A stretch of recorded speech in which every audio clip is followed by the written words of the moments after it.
আজি আমি পঞ্চায়ত ইলেকশ্যনৰ যে ফাৰ্ষ্ট পুলিং অফিচাৰৰ দায়িত্ব আৰু কৰ্তব্যসমূহ কি কি সেই বিষয়ে আলোচনা কৰিম যে ফাৰ্ষ্ট পুলিং অফিচাৰৰ দায়িত্বৰ ক্ষেত্ৰত প্ৰথমতে আছে যে ইনচাৰ্জত থাকিব যে marked copy of electoral roll and indelible ink যেটো নিৰ্বাচনী তালিকাৰ যেটো চিহ্নিত কপি যে মাৰ্কড কপি থাকিব সেইটোৰ ইনচাৰ্জ হৈ থাকিব বা দায়িত্ব থাকিব আৰু যেটো চিয়াহী লগোৱাৰ কাম এইবাৰ ফাৰ্ষ্ট পুলিং অফিচাৰজনে চিয়াহীটো লগাব লাগিব আগত কিন্তু সেকেন্ড পুলিং অফিচাৰজনে চিয়াহীটো লগাইছিল এইবাৰ পঞ্চায়ত ইলেকশ্যনত ফাৰ্ষ্ট পুলিং অফিচাৰজনে চিয়াহীটো লগাব লাগিব তাৰ পিছত দি আছে যে ৰেসপন্সিবল for electorals identification using identification documents so যেটো ডকুমেন্টস আনিব সেই ডকুমেন্টসৰ লগত ভোটাৰজনক চিনাক্তকৰণ কৰিব লাগিব আৰু এই চিনাক্তকৰণৰ কামটো ফাৰ্ষ্ট পুলিং অফিচাৰজনে কৰিব লাগিব দুই নম্বৰ দি আছে to ignore minor discrepancies in details of voter if voter is identified যদি ভোটাৰজন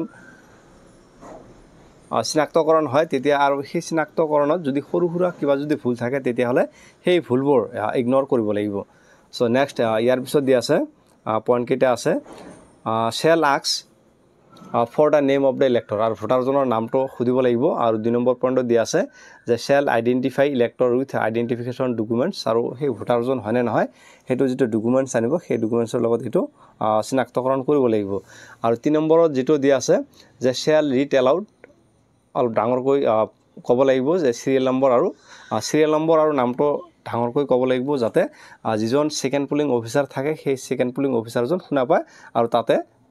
লিখিব পাৰে ইয়াৰ পিছত যেটো 4 নম্বৰ পইণ্ট দি আছে তাতে দি আছে then put indelible ink on the left forefinger of the elector তাৰ পিছতহে ভোটাৰজন চিনাক্তকৰণ হোৱাৰ পিছতহে চিয়াহীটো লগাব পাৰিব আৰু forefingerত লগাব লাগিব সো ইয়াৰ পিছত দি আছে draw a line below the name of the voter in the marked copy যেটো মাৰ্কড কপি থাকিব সেই মাৰ্কড কপিত আৰু ভোটাৰজনৰ নামৰ হেতু তলত এনেকৈ এটা আজ দিব লাগিব তাৰ পিছত দি আছে 2 নম্বৰ পইণ্টত দি আছে additionally shall take the serial number on marked copy in case of female voter যদি ফিমেল ভোটাৰ হয় তেতিয়া হলে সেই ফিমেল ভোটাৰজনৰ যেটো সিৰিয়াল নম্বৰ আছে এই সিৰিয়াল নম্বৰৰ তলত এনেকৈ এটা দাগ দিব লাগিব দাগ দিয়াৰ উপৰি এটা additionally shall take উপৰঞ্চি এনেকৈ এটা ৰাইট চিন দিব লাগিব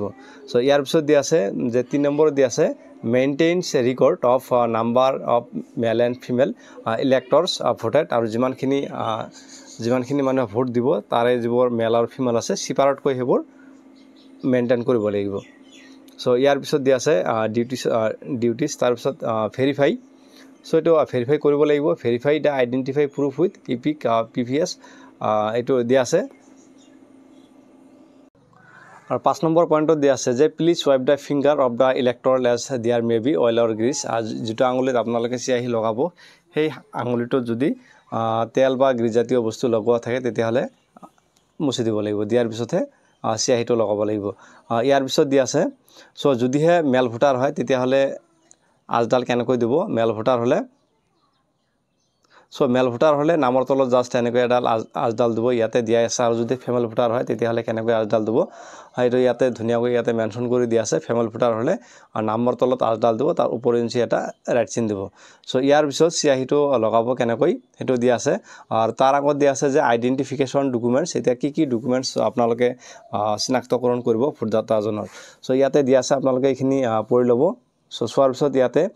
যেটো চিয়াহী লগাব চিয়াহীটো কেনেকৈ লগাব এই গোটেইখিনি ইয়াতে ডিটেইলছ দিয়া আছে সো ইয়াতে নখত অমোচনীয় চিয়াহী লগোৱাৰ পদ্ধতি সো আপোনালোকে ইয়াতে এইখিনি বস্তু চালে গম পাব বা চিয়াহীটো লগাব জানে সো ইয়াৰ পিছত সো এইখিনি ইয়াতে দিয়া আছে আপোনালোকে এইখিনি পঢ়ি লব আজিৰ এই ভিডিওটোত আমি যে পঞ্চায়ত ইলেকশ্যনৰ যেটো ফাৰ্ষ্ট পুলিং অফিচাৰ আছে এই ফাৰ্ষ্ট পুলিং অফিচাৰজনৰ দায়িত্ব আৰু কৰ্তব্যসমূহ কি সেই বিষয়ে আলোচনা কৰা হল আৰু ইয়াৰ আগৰ ভিডিওটোত সেকেন্ড পুলিং অফিচাৰৰ দায়িত্ব আৰু কৰ্তব্যসমূহ আলোচনা কৰা হৈছে ইয়াৰ পিছৰ ভিডিওটোত আমি প্ৰিজাইডিং অফিচাৰ আৰু থাৰ্ড পুলিং অফিচাৰৰ দায়িত্ব আৰু কৰ্তব্যসমূহ কি আছে আলোচনা কৰিম আৰু চেনেলটো যদিহে নতুনকৈ ভিজিট কৰিছে সাবস্ক্ৰাইব কৰি বেল আইকনটো অন কৰি লব thank you very much for watching thank U